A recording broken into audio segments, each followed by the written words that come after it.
Assalamualaikum warahmatullahi wabarakatuh. Penekanan saya Lu dari Gimtang Putri dari TI 4712. Di sini saya akan menjelaskan tentang apa yang sudah saya baca dari buku yang diberikan. Persona Maxwell itu membahas tentang dua hal, yaitu tentang medan listrik dan juga medan magnet. Yang dimana dalam buku ini terdapat 5 bab utama, dari mulai hukum Gauss, hukum Faraday, hukum Ampere-Maxwell, dan juga Maxwell equations to wave equations. Yang dimana di bab pertama itu kita membahas hukum Gauss untuk medan listrik.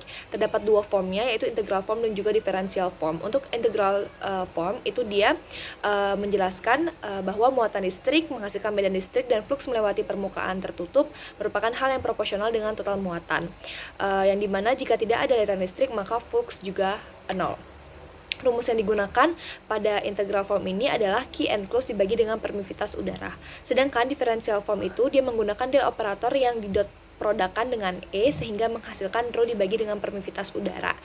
Berbunyi bahwa medan listrik yang diproduksi oleh muatan listrik menyimpang dari muatan positif dan juga menyatu dengan negatif.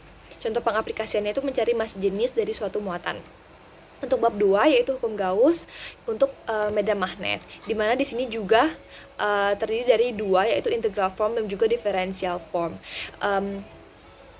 Pada hukum Gauss ini, dia menyatakan bahwa muatan listrik yang berseberangan itu akan saling mengisolasikan diri, sedangkan kutub yang berseberangan akan saling menyatu. Integral form dari hukum Gauss ini, yaitu total flux magnet di permukaan tertutup itu adalah 0. Setiap medan magnet yang masuk, maka juga ada medan magnet yang keluar. Rumusnya berisikan integral dari medan magnet yang didot produkan dengan normal dan juga luas permukaan. Biasanya digunakan untuk mencari flux yang diketahui medan magnetnya dan juga luas permukaannya. Untuk differential form dari hukum Gauss ini, yaitu nabla didot produkan dengan B yang menyatakan divergence dari medan magnet itu adalah 0. Divergence itu sendiri adalah kemampuan medan magnet untuk melakukan flow away ataupun menjauh. Penggunaan dari differential form pada hukum Gauss medan magnet ini adalah untuk mendefinisikan medan magnet dengan diketahui medan vektornya.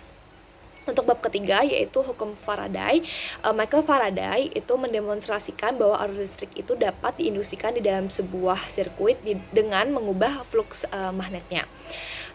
Terbagi juga menjadi dua, yaitu integral form dan juga diferensial. Untuk integral form itu menggunakan integral dari medan listrik yang didotkan dengan C dan disederhanakan dengan turunan dari integral flux melalui permukaan yang terbatas C. Aplikasi dari rumus ini adalah untuk mencari EMF dalam loop. Untuk diferensialnya, itu nabla dikalikan dengan E yang dimana kemampuan sebuah medan untuk berputar pada suatu poin atau suatu titik. Salah satu aplikasi dari diferensial ini itu adalah mencari curl dari medan listrik dengan medan magnet dalam bentuk fungsi waktu. Untuk bab keempat yaitu hukum Ampere-Maxwell. Hukum Ampere ini dikenal dengan situasi statik yang melibatkan arus yang stabil. Untuk integral formnya itu melibatkan sirkulasi medan magnet, arus enclosed, dan permeability. Sedangkan differential formnya itu sirkulasi medan magnet diproduksi oleh arus listrik oleh medan magnet seiring waktunya, dan juga medan magnet yang berputar memiliki curl yang non-zero ataupun tidak nol di setiap titik pada medan listrik.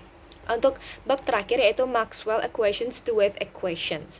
Wave equation itu dibagi juga menjadi dua, ada wave equations untuk medan magnet dan juga untuk medan listrik. Mengubah Maxwell equations to wave equations, saya menggunakan menggambarkan 5 rumus-rumus pada 5 bab yang di atas. Kita juga menambahkan the divergence theorem dan juga Stokes theorem. The divergence theorem itu adalah sebuah hubungan antara vektor dengan kalkulus yang menyamakan flux dari medan vektor ke volume integral dari divergence medannya. Teorem ini berbunyi flux dari medan vektor melalui permukaan tertutup sama dengan integral dari divergence sebuah medan dari volume yang diamankan atau yang ada di sekitar S adalah batasannya. Lalu ada Stokes theorem yang menyatakan bahwa sirkulasi medan vektor melalui C batasan C dengan integral dari komponen normal dan medan curl dari permukaan S dengan C sebagai batasannya. Sekian dari rangkuman dari buku yang sudah saya baca.